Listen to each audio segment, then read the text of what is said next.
read when I was a kid. Like, I was a big fan of the Silver Surfer.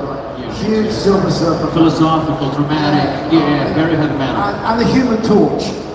When I was a kid, I wanted to be the Human Torch. You know, I mean, he's grumpy, but fuck me, he flies and sets fires to things. Yes. You got really close, yeah. Yeah. So that was anyway. So when I suggested doing some covers, comic covers, we did some single artwork for Iron Maiden. And I thought, you know, this is kind of cool. Then, later, Maiden had like a video game called Legacy of the Beast. We still do. But what came with the video game, somebody produced a series of comics. And I thought they looked fantastic, but they lacked a story. And that got me thinking, you know, what if you had an album that had a story that could be turned into a comic and the two things would work together? As it happened, they've actually grown apart. Oh. So the album in 2014 was going to be one comic with the album, that's it. Then COVID happened, other things happened, 7 years went by, and I had a 12-episode graphic novel. Yeah. And I went, I don't want to restrict the album to be like a script for this.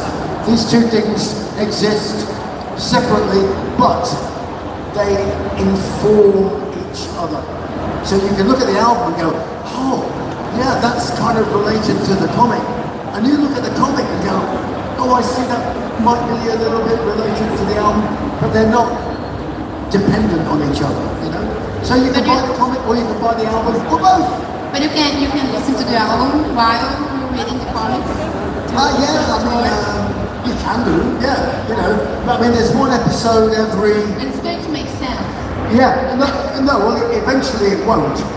Because by the time you get to episode 12, it will have gone really somewhere else. You know? It's about 2.5 years down the line.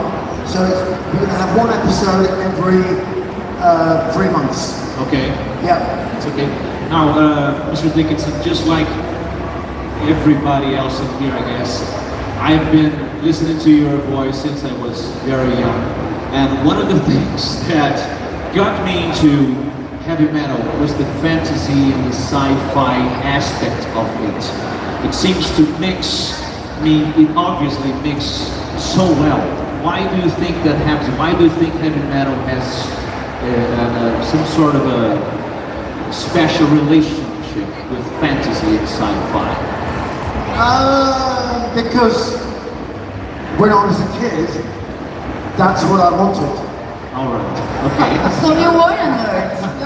So were you a nerd? Considered a nerd? I was actually a nerd. Like playing video games, reading comics books? I didn't have video games when I was a kid. Okay. I used to play war games like Warhammer and stuff. Warhammer, okay. Yeah. Well, they didn't have Warhammer when I was a kid. But I used to make my own model soldiers, and we'd do the same stuff as Warhammer, but with tanks or with gladiators. Did you used to paint as well? Oh yeah. Yeah, you did? I do all the painting, and then you know you'd go out there with your percentage dice and your measuring stick. You'd go, oh, I just wiped out your unit. I go, no, you measured it wrong, and all this stuff. That's pretty nerd. Yeah, pretty nerd. And I spent most of my time when I was a kid. A lot of my spare time, I was hanging around in libraries and just reading all kinds of weird stuff. Whatever I could find that was weird, I was reading.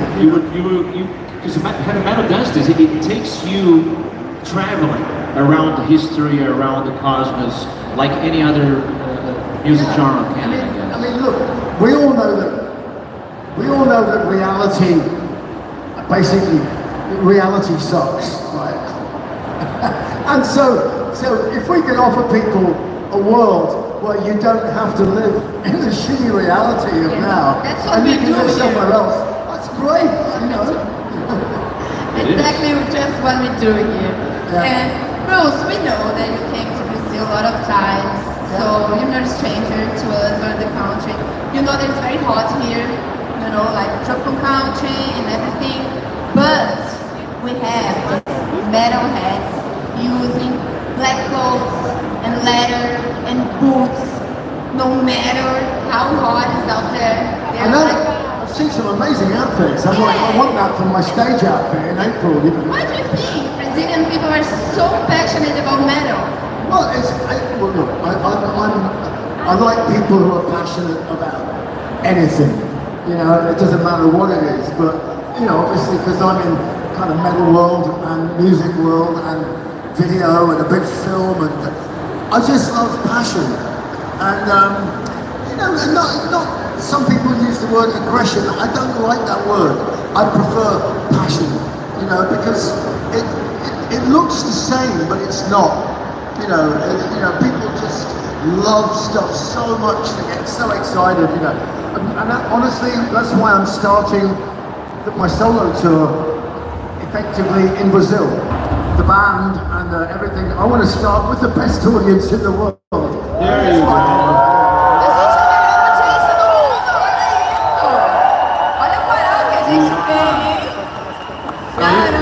You're using the word passion, and before you came in, I asked them to scream for you, just like "Scream for Me, Brazil," Absolutely. One of your famous albums.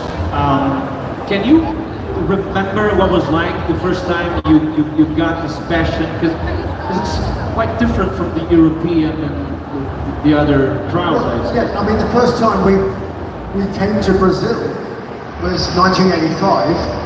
Before a lot of people here were born.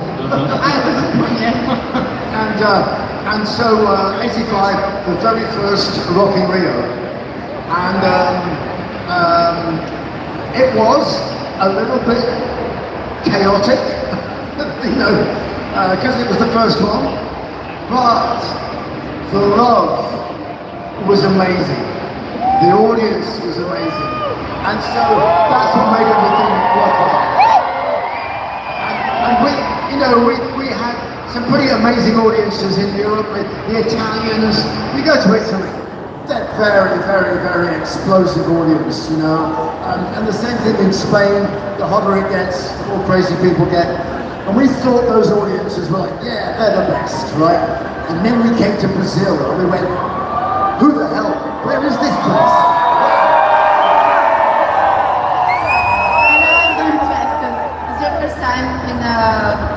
Comic event, like a pop culture event, I imagine, right? Yeah, this is the first time. Yeah, this is the first time, because it's the first time I've ever had anything that's like a comic or a graphic novel to say, oh, hello, here I am. You know. And do you think the nerds here can't be as louder as the metalheads in your shows? Yeah. Vamos lá, mostra que vocês berram alto!